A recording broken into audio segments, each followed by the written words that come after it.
பாதைகளை கடந்திடினும் பரமன் உன்னருகில் உண்டு. விரோதமாய் உருவாகும் ஆயுதம் ஏதும் வாய்க்காதே போய்விடுமே. உனக்கு விரோதமாய் உருவாகும் ஆயுதம் ஏதும் வாய்க்காதே போய்விடுமே. யாரை நான் அனுப்புவே என் காரியமாயா போவா. என்னை அனுப்பும் என் தேவா அர்ப்பணித்தேன் நின்றேனா. என்னை அனுப்பும் என் தேவா அர்ப்பணித்தேன் நின்றேனா. கர்த்தருக்குள் அன்பானவர்களே, அனுதினமும் கிறிஸ்துவுடன் தியான வேளைக்கு உங்களை அன்புடன் அழைக்கிறோம். இன்றைய தியானத்திற்கான வேத வாசிப்பு ஆதியாகமம் 45ஆம் அதிகாரம் வசனங்கள் 1 முதல் 11 வரை. தியானத்தின் தலைப்பு தேவ திட்டம். ஆதலால் நீங்கள் அல்ல, தேவனே என்னை இவ்விடத்திற்கு அனுப்பி.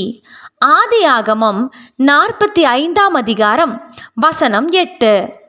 பலவித இக்கட்டுகளை சந்திக்க நேரிடும்போது ஏன், எதற்காக என்று நாம் தடுமாறுவது உண்டு.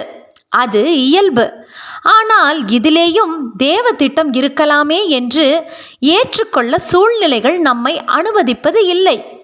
என்றாலும் பிரச்சனைகளிலிருந்து வெளிவர வழி என்னவென்று தடுமாறுவதை விடுத்து, இந்த நிலையிலும் தேவ திட்டம் இருக்கும் என்று நம்மை ஒப்பு கொடுக்க நம்மை பழக்குவிப்போமானால் அதுவே நமது வாழ்வின் வெற்றியாகும். தேவ பலன் நிச்சயம் நம்மை வழிநடத்தும். ஏனென்றால் நம்மால் சுமக்க முடியாத எந்த சுமையையும் தேவன் நம்மீது திணிக்கிறவர் அல்ல. யோசேப்பை குறித்து நாம் அறிவோம். தான் கண்ட சொப்பனத்தை சொன்னதாலே சகோதரரின் வெறுப்புக்கு ஆளாகி வாலிப வயதிலேயே குழியிலே போடப்பட்டு மீதியானியருக்கு விற்கப்பட்டார். அவர்கள் எகிப்தில் போத்திபாரிடம் யோசேப்பை விற்றனர். போத்திபார் பார்வோனின் பிரதானியாய் இருந்தது கூட தேவ திட்டம்தான். அங்கே அநியாயமாய் குற்றம் சுமத்தப்பட்டு சிறையில் அடைக்கப்பட்டார். சிறையில் இருந்த பானபாத்திரன் கூட விடுதலையானதும் யோசேப்பை மறந்துவிட்டான். இப்படி பல இன்னல்களை அனுபவித்திருந்தாலும் கர்த்தர் யோசேப்போடே இருந்தார் என்ற வார்த்தை அடிக்கடி எழுதப்பட்டு உள்ளது. கர்த்தர் தன்னை கைவிட்டார் என்று ஒருபோதும் யோசேப்பு முறுமுறுத்தது இல்லை. இறுதியில் நடந்தது என்ன? பார்வோன் கனவு ஒன்று காண அதற்கு யோசேப்பு அர்த்தம் சொல்ல எகிப்து தேசம் முழுமைக்கும் பார்வோனினாலேயே யோசேப்பு அதிகாரியாக உயர்த்தப்பட்டார். மாத்திரமல்ல, எந்த சகோதரராலே யோசேப்பு வெறுக்கப்பட்டாரோ அதே சகோதரர்கள் முகங்குப்புற தரையிலே விழுந்து அவரை வணங்கினார்கள்.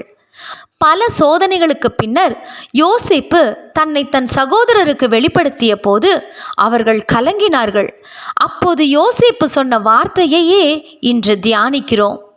ஆம், இஸ்ரவேல் வம்சம் எகிப்துக்கு வருவதும் அங்கே காப்பாற்றப்பட்டு பலுகி பெருகுவதும் 400 வருடங்கள் உபத்திரவப்படுவதும் பின்னர் 4ஆம் தலைமுறையில் திரும்ப கானானுக்கு மிகுந்த பொருட்களோடு புறப்பட்டு வருவதும் தேவ திட்டம். ஆதியாகமம் 15ஆம் அதிகாரம் வசனங்கள் 13 முதல் 16 வரை.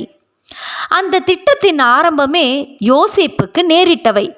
நாமும் எந்த இக்கட்டிலும் தேவ திட்டம் ஒன்று உண்டு என்பதை உணர்ந்தவராய் கர்த்தரை விட்டு விலகாதிருப்போம்.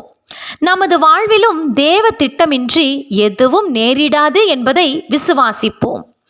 கர்த்தரும் நம்மோடு இருந்து நமது திட்டம் நிறைவேற நம்மை நிச்சயம் உபயோகித்து நமது வாழ்வில் தம்மை மகிமைப்படுத்துவார். ஜெபம் செய்வோமா? அன்பின் தேவனே, என்னதான் நேரிட்டாலும் நீர் உமது ராஜ்யத்துக்கு அடுத்ததான திட்டத்தை என்னில் வைத்திருக்கிறபடியால் உம்மை துதிக்கிறேன். யோசேப்போடே இருந்த கர்த்தர் இன்று என்னையும் வழிநடத்தும். ஆமேன்.